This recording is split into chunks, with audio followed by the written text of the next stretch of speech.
this session it's really a critical discussion given the overall theme of our workshop. Arguably the greatest challenge facing us, and one that affects everything else. And of course, it's been even more in the spotlight given the extreme weather in recent weeks. So our panel on sustaining the natural environment, how do we navigate and adapt on the path to net zero? That's going to be our focus. We've got a wonderful set of speakers. Our first speaker is going to be the Honourable Julianne Genter, joining us online from Zoom. Thanks very much, Julianne, a Member of Parliament for the Green Party. Our second speaker will be Malcolm Johns. Malcolm is the CEO of Genesis Energy, former CEO of Christchurch Airport, and a member of the Climate Leaders Coalition. We've got Amanda Whiting, very much in the spotlight at the moment, her position CEO at AIG New Zealand. Really important insights I'm sure we'll get from Amanda. And our final speaker in this session will be bringing us a wealth of knowledge and experience, Tanira Kingi. He's the Principal Consultant at Kukuri Research and Emeritus Research Scientist at Scion. With that, we'll pass to you, Julianne, and we'll have 5 minutes of intro, up to 5 minutes of intro remarks to leave plenty of time for discussion, please. Thanks, Julianne. Tēnā koutou katoa, ngā mihi whakanui kia koutou. Can I check everyone can hear me fine? Yes. I'm going to start just going a bit big picture, which is that we need nature and healthy ecosystems in order for us to thrive. And we absolutely can live in harmony with nature. But for many decades, it's been cast as a trade-off, as if protecting, restoring, and sustaining natural ecosystems is a cost, and that at times we can't afford it. As was referenced, all of you know, in the last few weeks, Aotearoa has been hit really hard with severe weather events and flooding, and that's had enormous impact on people's lives. Some have lost homes, some have lost their livelihoods, and even some lives have been lost, which is absolutely tragic. One thing that I've really noticed is that in times of crisis, we also see the very best of people. We have seen communities come together.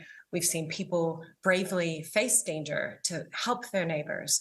They've shared kai, and we do this out of love and compassion.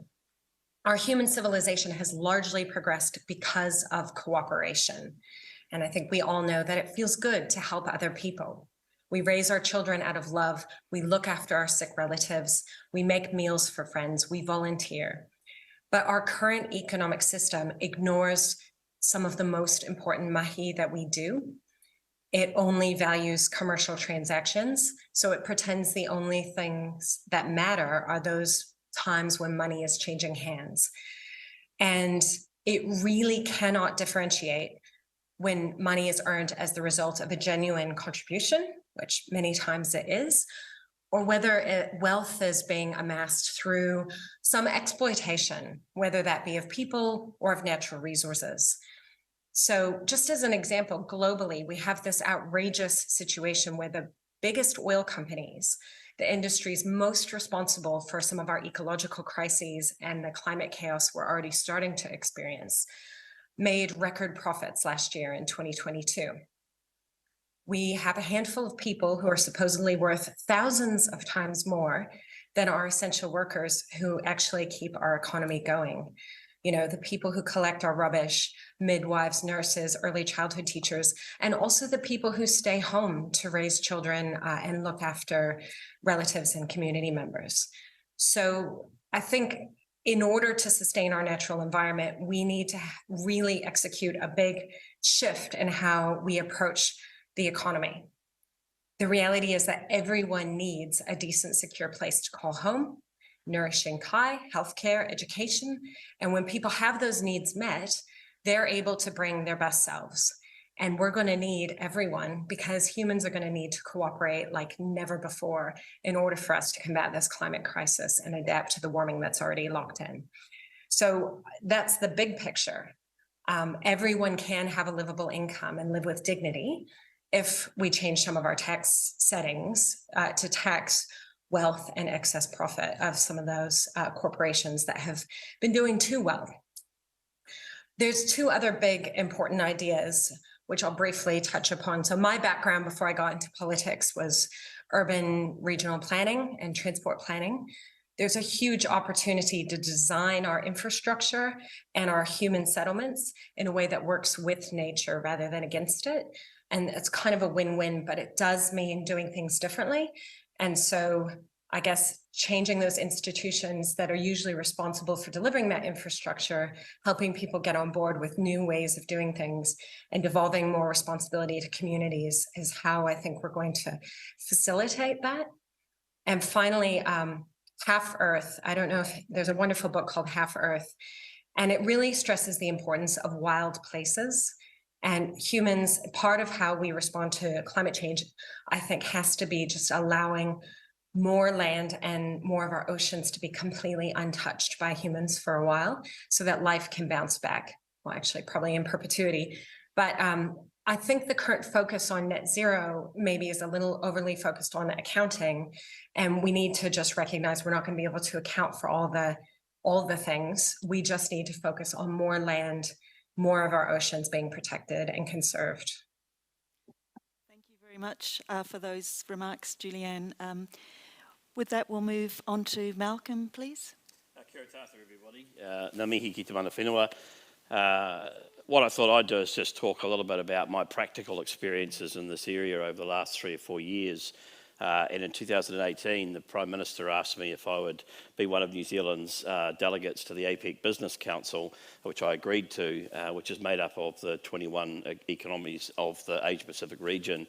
And I was asked to lead the climate change working group. And when I joined the council, President Trump was in office in the US, and that meant that we weren't allowed to use the words climate change in our working group. And if we did, the US delegation had to leave the conversation. Thankfully, that changed to President Biden, and the US has moved into much more of an aggressive stance in terms of that. There's a couple of learnings that I took out of the journey that I had with that group of people. First of all, before the Ukraine invasion, Russia was part of the conversation, and I had the privilege of being lectured at length on how green the Russian petrochemical industry was and how much it can contribute to decarbonising the world. But I also had the opportunity to hear from 19 other economies in the region in terms of how they viewed not only climate change but New Zealand. And it's very interesting that there is no one single view of what climate change means. Some economies look at it through the lens of potable water, others through waste management, others through pure economic opportunity. But if I take New Zealand's philosophy on climate change, we have about 4 other economies out of 21 that line up with our personal or our national view of climate change. The second thing that I learned is the importance of sweeping your own backyard first. So during my time in the council, the things that I was tackled on was, why does New Zealand protect its agricultural sector? Why does New Zealand provide tax breaks on fossil fuels? And that was only 2 weeks ago that I was tackled on that.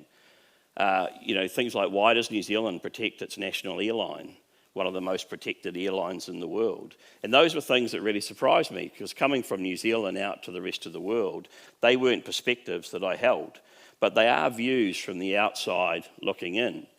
Now, there are 2 things that I think are really critical for this forum to get its head around in terms of sustainability and climate change. The first is there are irrefutable facts. We have one atmosphere. It does not have a variable denominator. So if we're using climate change models that have variable denominators in our businesses, in our economies, etc., then we're not actually transitioning, we're just extending the status quo. The second non-negotiable is that for any economy in the world, whether they are autocratic, democratic, or any other form, is that energy security and food security are non-negotiables when it comes to dealing with climate change. For New Zealand, there is a threat on the horizon, and that is that as geopolitics comes to dominate trade policy, climate change could be weaponised for trade protection. and for geopolitical convenience. And that would be terrible from a dealing with climate change perspective. The second is we have to sweep our own backyard first. So it's not for us to go into the world in a highly moralistic way and begin to tackle what is a global issue. We have to make sure that we have our own house in order first. And what's happened in the last 2 years is public sentiment has moved from a focus on mitigation to an absolute requirement on adaptation.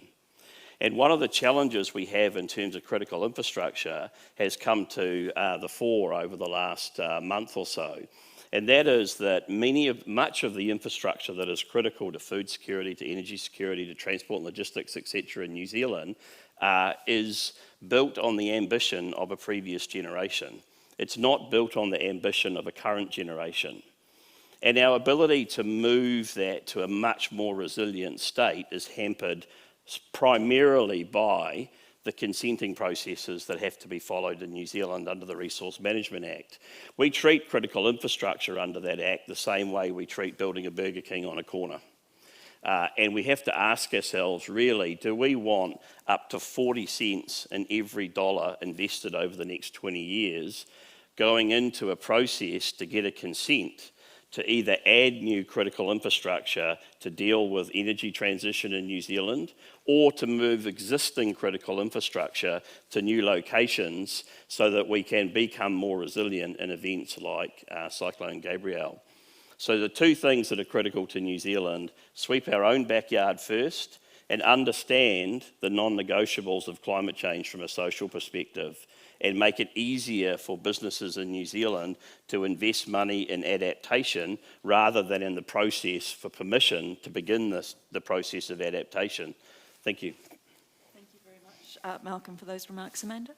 Thank you. And Malcolm, you almost stole some of my thunder there, because, you know, we're right in a moment now where we have a massive opportunity to start thinking differently about how we adapt.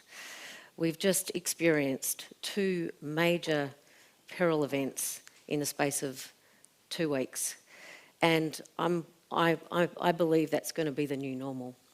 So last year we saw our perils events double, almost double, and I think that's going to be the way that we live here in New Zealand.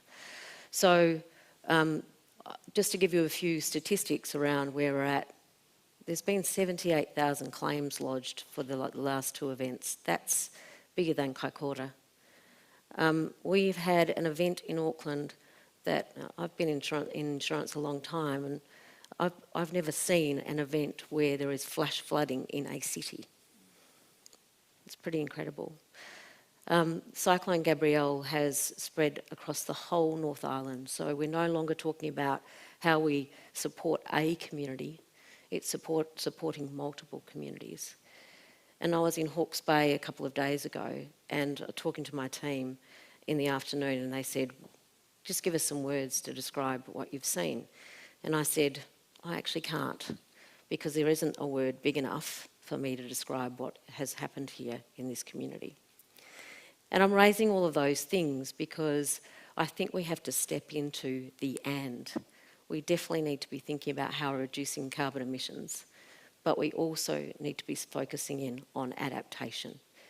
And as I said, we've got a great opportunity here where there are many people that have been impacted, their homes, their livelihoods. We need to lean into this and think very differently about how we rebuild or build better. So with that in mind, you know, we've got a national adaptation plan. I genuinely believe that we can start very simply.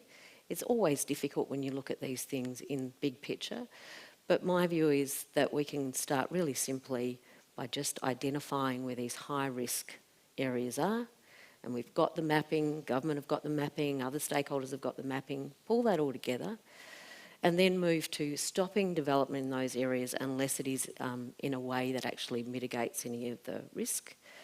And then lastly, we start to invest regularly in the communities that we know have significant exposure and that we can help them adapt.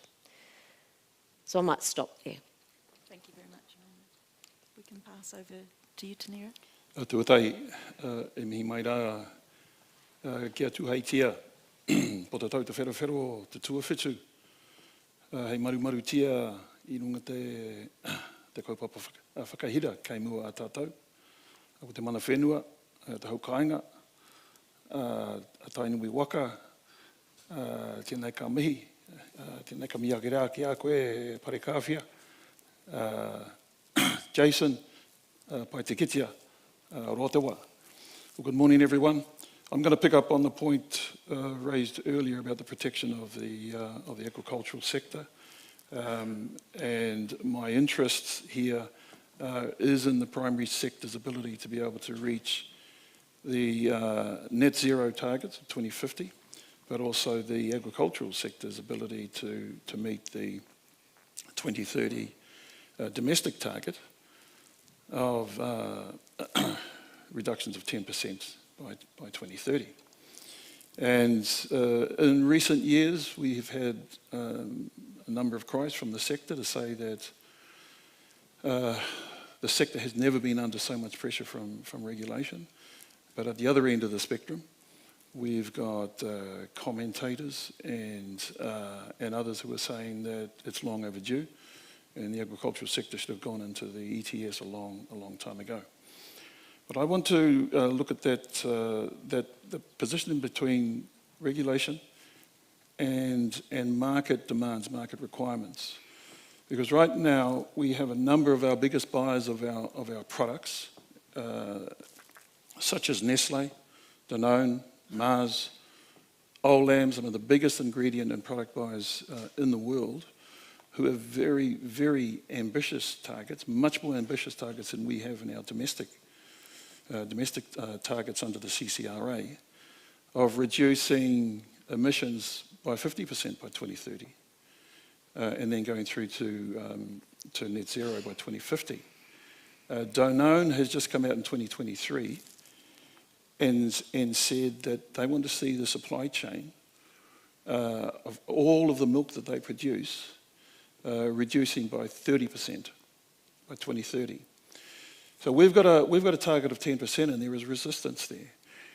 What I want to understand, and this is a question that I'll leave for the floor, is why do we have some of our biggest processors and marketers in this country that aren't setting gross emissions reductions but carbon neutral?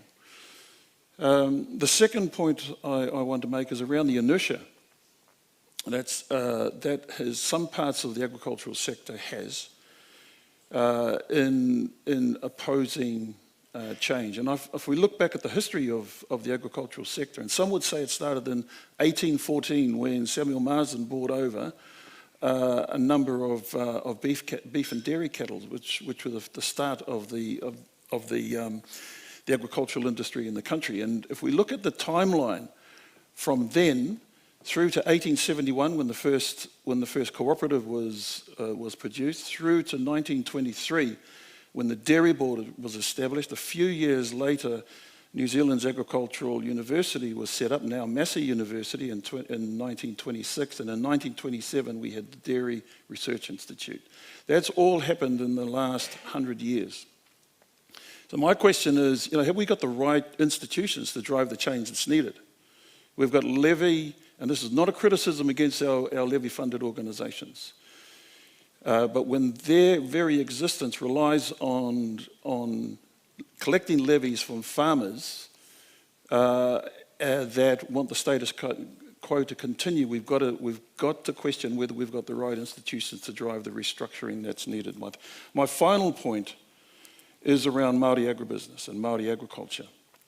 And picking on some of the points that Parakawhia and Jason talked about around the response of the Māori sector to both the CCRA targets and also all of the other regulation that's going on around fresh water.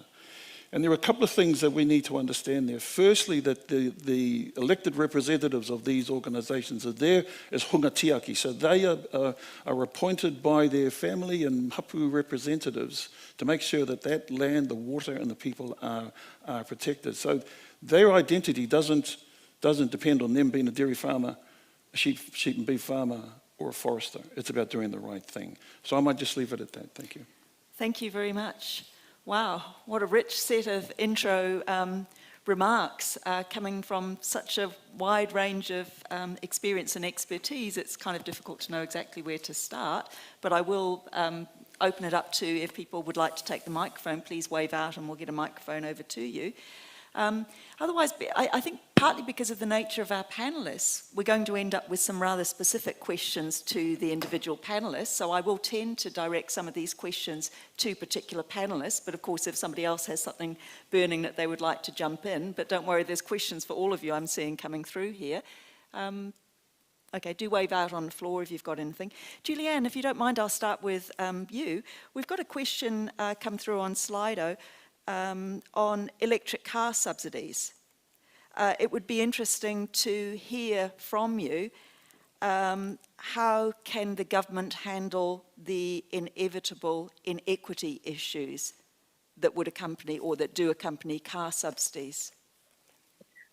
That's really interesting. So when I was Associate Minister of Transport last term, I worked on the Clean Car Discount and Clean Car Standard.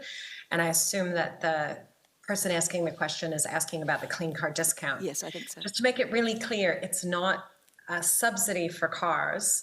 It's a price incentive within the market of cars coming to New Zealand. And that's a really important distinction.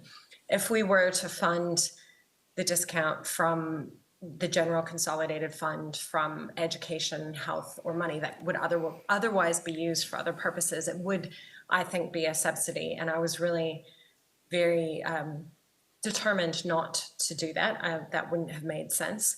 But New Zealand was really far behind other OECD countries. We had no fuel economy standards.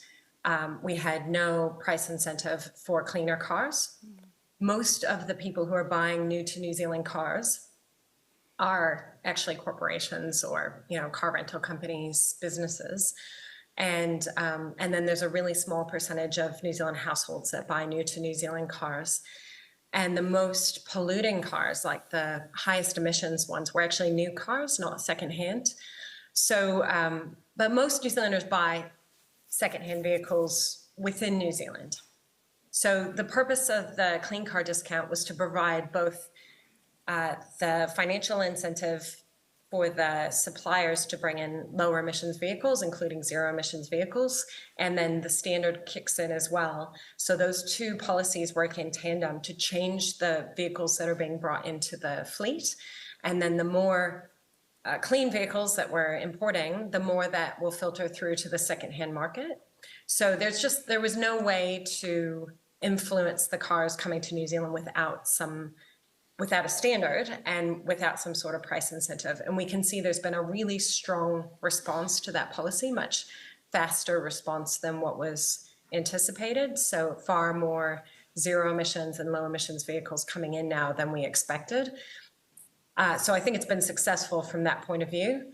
And ideally the fee part on the more polluting vehicles, which are not vehicles that are purchased by low-income households. They are Range Rovers, they are Land Cruisers, and double cab utes that are being purchased either by businesses or often individuals for lifestyle purposes, like towing boats and jet skis and things like that. So we could show that the vast majority of the fees were going to be paid by businesses and high-income people, but there was an alternative, which is they could buy lower emitting vehicles. And indeed, there were like double cab utes on the market in other countries that were lower emissions, but because we had no incentive until we put those policies in place, they weren't being sold in New Zealand.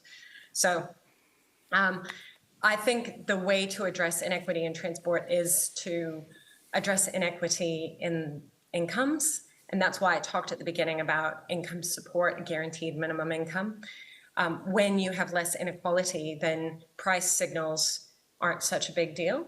But if we don't use price signals, we tend to be the majority of that benefit goes to the highest income people. For example, the cut to fuel excise and road user charges, the benefit to the richest households is 4 or 5 times greater than to the poorest households, because the richest households are more likely to drive cars, they drive further, they buy newer cars.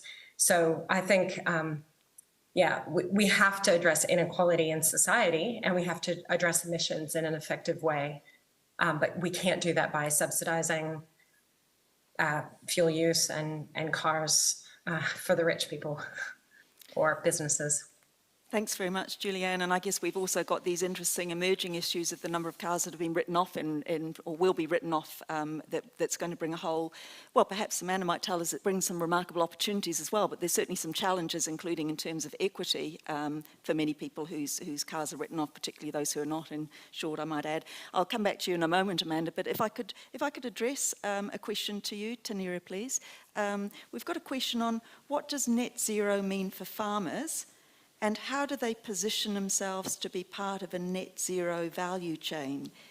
Is there a Māori sector perspective on net zero? Some easy questions for you. All right, so net zero is better understood if you see it in the full value chain or the supply chain context. And so for net zero at the farm level, from the production level, being able to get down to net zero is difficult because of the production system, and that's why the agricultural sector has split carbon targets with methane, 10% reduction by 2030, and then there's 36% average or 24 to 40% at 2050. Now the intention of net zero is for those farmers to be able to reduce the production system through technology, through farm systems improvements, and that'll get you so far. Beyond that, there then relies on land use change or land use diversification. And it's not just from grass into exotic pines. It includes a raft of things. So that's net zero. The other term that I used was carbon neutral. Just going back to net zero. The idea about net zero is that you get your system down, you get the gross emissions down as far as you can without breaking the system, and that includes systems change as well as land use change, and then offsetting does play a part in it. Carbon neutral is where offsetting is used to maintain the status quo, to maintain productive output. But then to offset either using credits or sequestration. The Māori perspective on this, and there isn't a single Māori perspective, I should say, but I work with dozens of Māori land authorities around the country who are still grappling with understanding the full implications of the regulations. But in general, in a general statement, many of them are committed to doing the right thing because they will be judged, their performance now will be judged by the future generations. And they want to be on the right side of history, being able to drive and push change that will do the right thing for their communities, for the land and the water. And we can't look at carbon regulations and carbon requirements, reductions requirements in isolation of fresh water, because you may be able to have changes in your farm system that reduce greenhouse gas emissions, but you're still sending far too many contaminants into water bodies or inside your catchment. Thanks very much. Wow, that was, I thought it was a tough question, but as you say, there are multiple perspectives. Just a little follow-up question on the agriculture one. To what extent should we be focusing on this carbon neutrality or net emissions? To what extent should we be focusing just on New Zealand as opposed to global emissions? Yeah, so we've, having signed up to the Paris Agreement and also COP27's commitments as well, we do need to play our part. And this is one of the reasons that I talked about our agricultural producers inside the context of our international markets. They are going to have more influence on shaping New Zealand's agricultural sector than regulation. You know, farmers need to get their head around that. When Danone negotiates with Fonterra, that their expectations are for gross emissions, not carbon neutral status, but gross emissions to reduce beyond the 10%, I'm not going to say this, so don't quote me. If that conversation does happen, it means that the signals need to go back very clearly to the farmers, and they need to be supported to make those changes. The dairy sector, I'm not going to say they're in an enviable position, but for many of them, they're on good land, and they're also inside regions with infrastructure. For hard hill country farmers that are isolated, they don't have a lot of options in terms of what they could do. Once they get to that point where they've reduced their farming system as far as they could go with technology and improvements, what then? And if they're looking at diversification, forestry is not going to cut it. And we can see the damage from poor forest regulations and management now. Trees will have a place in the future, but it's likely to be a higher mixture of natives alongside exotics. I've got to say that I am a climate change commissioner, but everything that I'm saying today is my own opinion, it's my own viewpoint, and I'm not, and this is not the views of the Climate Change Commission. Thanks, and I think Malcolm would like to add. Yeah, I just want to, the comment that I made in terms of you protecting agriculture was a comment made to me, not by me, and it was made from an economy that subsidises fishing and whose fish stocks are going through the floor. And so, every economy has its challenges. What I'd say following on from those comments were one non-negotiable is food security. And so no economy in the Asia-Pacific region is going to sacrifice food security in service of climate change. And so ultimately it is, how do you position your sector to be world leading? Because if a Danone or if an economy has options for purchasing food in to meet its food security needs, then it's clearly going to go for the most efficient or lowest climate impact option that it can. Thanks. I'm going to move to a question to Amanda first, and then we'll take some questions. Oh, sorry, Eva. Yeah, this is a question for everybody on the panel. A comment was made that we might need new institutional structures to address some of these issues. I'd be interested in the views of what that might look like, and how would it compare with the drivers of some of the commercial realities that we've talked about? How are we going to get there quicker? Is it through these new institutional structures, or is it through some of the commercial realities that have been discussed on the panel? Thank you. Should I go first? Yeah, please, go ahead. Okay, so that was in contrast to our current institutional structures, which in some ways, I'm not going to say they're a barrier, but they're just doing their job. But their job has been shaped over the last 100 years. And we need to have structures in place now that can facilitate change. And a key component of that is to shape the thinking and the mental aptitude that's needed to face an uncertain future.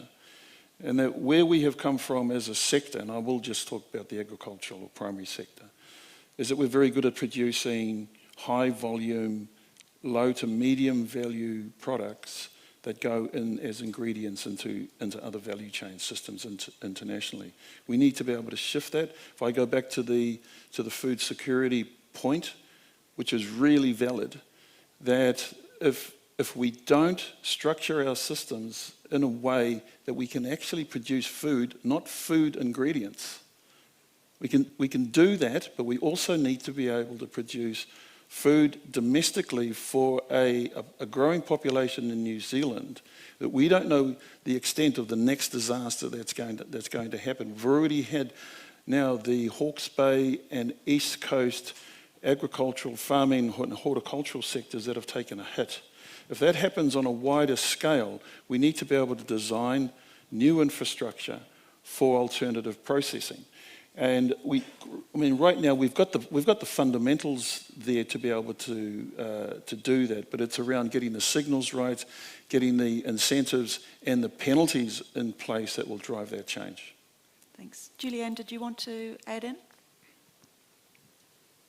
I completely agree with what Dr. Kingi has said, but I would add that much bigger role for mana whenua and tangata whenua, and much bigger role for a more devolved level of governance for some of the infrastructure that we need to provide, like the public infrastructure, whether that's transport or power networks, and, you know, noting the points that were made about the issues with our current consenting system. I think there's a way to give more power to communities and to mana whenua, and properly resource institutions at that level, because I think the very large kind of over-centralized ones just aren't going to serve us for the transitions we need to make. Thanks. Did you want to make any comments? The only thing I'd add is that clearly the way institutions are set up at the moment is in silos. And this particular scenario that we're facing into now cannot be dealt with by silos. It either has to be devolved and lent into by communities, or we have to think differently about how our institutions are constructed and how we work together. Thanks. All I'd say is you got three buckets of people in these discussions. You've got activists, advocates, and actionists. And the body politic will always respond to the activists. The institutions at the moment are serving the advocates, and that has to move to enabling the actionists. And whether that's through devolution or some other form of change in our institutional structures, we have to stop talking about hopes and dreams and actually start empowering real action that transitions every part of our society, food systems, energy systems, to concrete outcomes. Thanks. We have another question from the floor. If I can ask for them to be fairly brief in the response as well, because I've got lots down here as well, but please go ahead. Cool. Thank you for the talks. So my question sort of returns to the bigger picture. So the talk is about sustaining our natural environment. So it's, you know, broader in the sense than just carbon emissions and climate change. You know, we've got to consider biodiversity and things like that too. So my question is, how do we get resources and how do we incentivize people to restore our natural environment? Because we're in a situation where people do that, but they're not, you know, they don't benefit from doing so. They don't get paid for doing so. So do we need something like biodiversity credits or something like that? Because I'm just thinking of the example where it's 5 to 10 times more profitable to plant monoculture pines than it is to plant an indigenous native forest. And we know that there are significant benefits from planting that forest, the indigenous forest, in terms of the wider ecosystem and the resilience of the ecosystem. So yeah, because just how do we shift that? Yes. Thanks. Julianne, maybe we'll turn to you first. Yeah, spot on. And I think biodiversity credits could be a place to start. But as I mentioned in my opening comments, I think we need to have a bigger focus on conservation of land and marine areas. And that part of the economic transition has to be supporting people so that, you know, at the moment, people who are working in industries that are related to environmental destruction or fossil fuel consumption production, you know, they need to worry about their livelihoods. And it's a symptom of our economic system not working, that it's rewarding activities that extract and pollute rather than rewarding activities that restore and protect. And so I do think, you know, the donut economics model is something we need to shift to in an Aotearoa specific framework, you know, that incorporates tangata whenua worldview and values. So that's like a guaranteed minimum standard of living for everyone. And then there's a boundary on what we do in terms of not overly taking from the earth, because we can't afford to do that forever. Any other comments? Okay. Well, I'm going to move on to a question that's come in from Slido. Amanda, it's directed at you. You did mention there were possibly some remarkable opportunities, but the question that we've got is, you know, on this adaptation issue. What's this going to require? What's the role of companies like your own company? How are we going to move forward with this? Yeah, what's it going to require? And I guess including with a focus on these very recent events. Yeah, look, I think that we've got multiple roundtables and task forces, etc. I think it's going to require speed. We're going to need to make decisions very quickly. And in these scenarios, we know that we're not going to be able to keep everyone happy. But I think for us not to move at speed at the moment will really waste this opportunity and will potentially be putting customers and communities back in harm's way. So I'd say it needs speed. It also needs stakeholders around the table that are prepared to do things differently. And that is a challenge, I think. We can't continue to do the same thing and expect a different outcome. And those stakeholders definitely need to be coming in with very open minds around how we might solve for things. But it is about leaning in. We've got communities here who are in crisis, and we have an opportunity to make it better and make it more sustainable. And how do you see the role of the private sector, the companies such as your own? We've got an awful lot of information available that will actually assist government and other bodies to actually make decisions. So that's a good start. And then, of course, we'll have a seat at the table and we'll work through different solutions. So we're absolutely committed to supporting.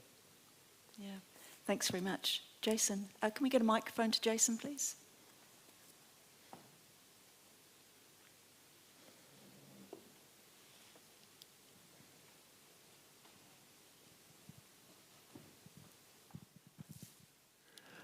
Kia ora. This question is for Malcolm.